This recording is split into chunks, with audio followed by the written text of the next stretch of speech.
My name is Adam. I'm a 24-year-old man who likes to go hiking in the woods on the weekends. I normally go hiking by myself, but a group of my friends wanted to go hiking for the first time, and I told them I would show them the way.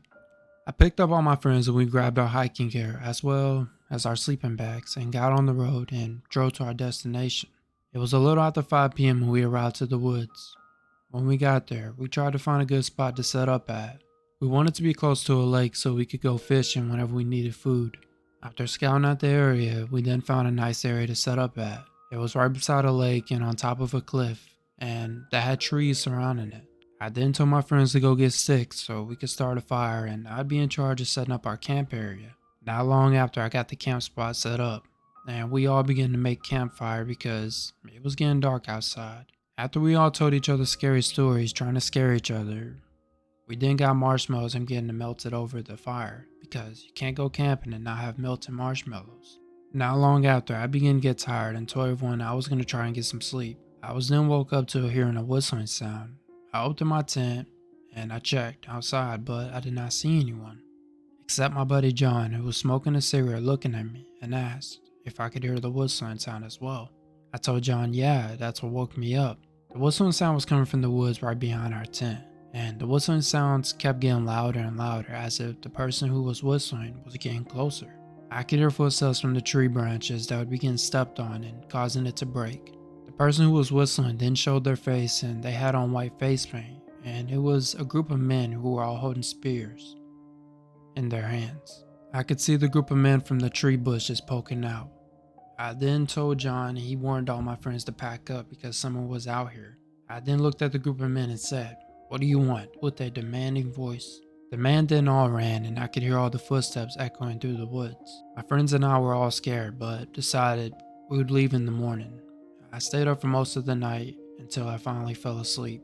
I woke up early in the morning and told my friends we should go get some food and we would pack our stuff up afterwards. We then went to the lake and went fishing for some food. It was daylight, so I figured maybe those men from last night would be gone by now. After fishing for food, we caught a couple of fishes and decided we would bring them back to our camp so we could cook them and eat them before we would leave. On our way back to our camp, we could see smoke. When we got closer, we then all saw that our camp spot was burnt down and our wallets and our snacks were all gone. We had been robbed and the only thing we had left was our campfire, but everything else was gone. We all then looked around the burned down camp and found our car keys buried under blankets.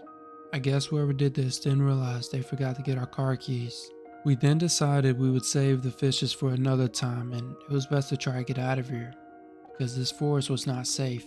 We then walked back to our vehicle and when we got there, our vehicle back window was smashed and there was glass everywhere. I drove a truck, so I told my friends we could clean up the glass whenever we found a gas station and try to call the police and tell them what happened. We drove out of there and got onto the road and kept driving until we found a nearby gas station. When we got there, I asked if I could use the gas station phone to call the police and explain to them what just happened. An hour later, the police arrived to the gas station. We told them everything and how we had got robbed and all our stuff was stolen at this camp spot, which was 4 miles away from this gas station. The police officer said he would get some people out there to scout out the area and for us to be patient. Not long after, the police found our belongings spread out through the forest and notes beside each of our items, which the notes said, "Do not come back." We then got our items back and began to drive back home. When we got home, I did some research on my computer to try to figure out why those people robbed us and why they did what they did. After searching on the internet for an hour, I found out that the camp spot we was at was known for having tribes who would come in and burn down your camping areas and steal your items and put notes down that would say, "Do not come back." This was all then sent over to the police and the police searched the whole woods but never found a tribe. Months later, a group of people went missing and the tribe was found. It was the same group of men with face paint who had stolen and burnt down our camp spot.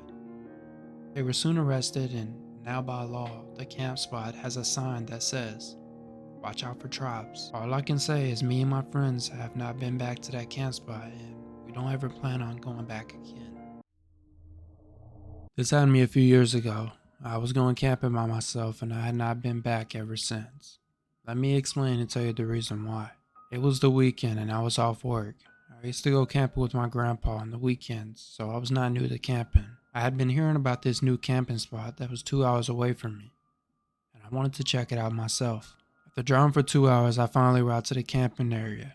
It was a lot of trees and dark woods that surrounded the camping spot, with a big lake in the middle of all of it. I parked my truck and got my camping gear and began to hike through the woods to try to find a spot to set up at. I ended up settling it down away from the lake and towards the woods more, and began to get the sticks that I would need for my campfire. After I was done with everything, I then sat by the campfire and relaxed and watched the sky turn from light to dark, and the stars began to come out.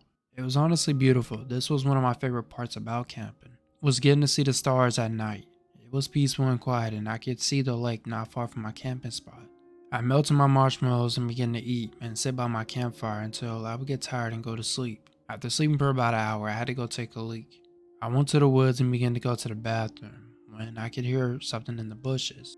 I kind of froze, but also thought maybe it was an animal, and I did have a weapon in my tent just in case I ran into a bear. I then finished going to the bathroom and began to start walking back to my tent.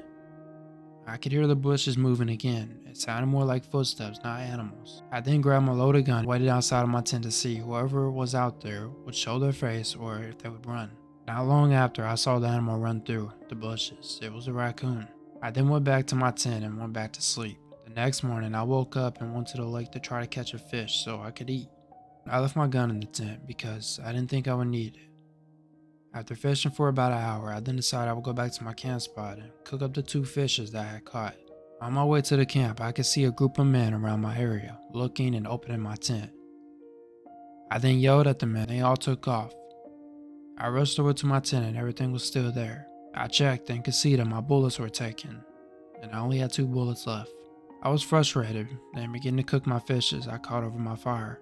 Not long after, I heard gunshot sounds in the woods, and followed by footsteps in the woods as well. I began to start packing up my things just in case those men would come back with a weapon. I tried to think that maybe someone was shooting an animal, but I was not for sure. As the hours passed, I did not hear anything, and it was starting to get dark, so I stayed another night because I would leave in the morning. During the night, I was woke up to hearing a loud scream followed by a chainsaw engine. I grabbed my loaded gun and sat in my tent, thinking maybe someone was playing a joke, right? I waited and the female screams then stopped, and so did the chainsaw engine. The next morning, I packed up everything and started to walk back to my vehicle and try to find service so I could call the police and tell them what I just heard, just in case it was something serious. I then drove out of the camping area and got on the road and finally got service with my phone. I called the police and told them about everything. A couple hours went by and the police told me they found nothing, but just a female purse in the woods, and that was about it. I asked the female if they saw the men who had took my shotgun bullets, but the men were not found, and the police did not further the investigation. And still to this day, I don't know what happened that night. I heard a female scream and a chainsaw, but the only thing that was found was a female purse. But I think those men who I saw at my camp, who took my extra shotgun bullets, were involved with the chainsaw and the female who was screaming.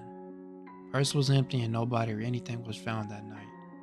I'm really happy that I left and got out of there because something sinister went down that night and nobody knows what really happened. I haven't been camping in a very long time, and this is the reason why. I went camping with my uncle on a Friday after he picked me up from school and we drove to the camp spot. My uncle, he got the camping area set up and we would ride bikes through the woods to explore. After riding our mountain bikes, we saw a few camp spots and other people setting up as well. The forest we was in had a nice blue lake that was not far from us. It began to start getting dark outside and my uncle said we should start building our campfire so we didn't freeze overnight. This wasn't a bad idea and I agreed. After getting the sticks gathered up and helping my uncle with the fire, it was done. We had a fire so we could feel comfortable and warm. After a while, I began to get tired and went to bed. I would always go to the bathroom just so I didn't have to wake up and do this in the middle of the night. The flashlight I had was not working and I had a little light from the campfire, but that was about it. I began to go to the bathroom. I was right beside a tree, which there was a bush right in front of me. After I got done, I started to hear something in the bushes. I froze and looked and could not see nothing. My uncle was drinking his beer while he sat by the campfire. Instead of me yelling, I then ran back to my uncle and told him how I heard something in the woods. My uncle figured it was an animal and for me to be careful. I then went to sleep and woke up the next morning. On our daily morning bike ride, we went past the bushes and there was a camera and some pictures. It was pictures of me and my uncle when we were sitting by the campfire. I showed my uncle and he was very mad. And I was scared. We was in the woods and someone was stalking us. We then got back on our bikes and rode through the woods trying to see if we could see someone with a camera. But we had no hope in finding the person who took those pictures of me and my uncle. We then went back to our camping area and ate our packed sandwiches and sat down watching the bushes, hoping maybe the person would come back. Not long after, it began to get dark and we stayed one more night just to try to catch the stalker. When I was by my campfire talking to my uncle, we heard the bushes move again and I saw a light. I told my uncle and he screamed at the person to leave us alone. That's when I heard footsteps running through the woods and the camera was then dropped. We picked up and saw there was a picture of me and my uncle talking. My uncle decided it was not safe for us to stay here and we should pack up and leave, which we did. We rode our bikes and got to the truck and left. My uncle couldn't get phone service and kept trying to call the police. We then left the forest and got on the main road and dialed the police and told them what happened and showed the police the pictures and the camera that was taken of me and my uncle. The police said that they would send a search out, but did we catch the person's face? We didn't, so the police search did not find anything because we need more identification so we could find the person. The search was called off and we drove home, and still to this day, the person was stalking us and who took those pictures has not been found. The terrifying part is, why was the person stalking us and taking pictures of us in the first place? All I know is I hope the person is found one day, because there is a stalker in the woods just snapping pictures of people for no reason. So you should always be careful.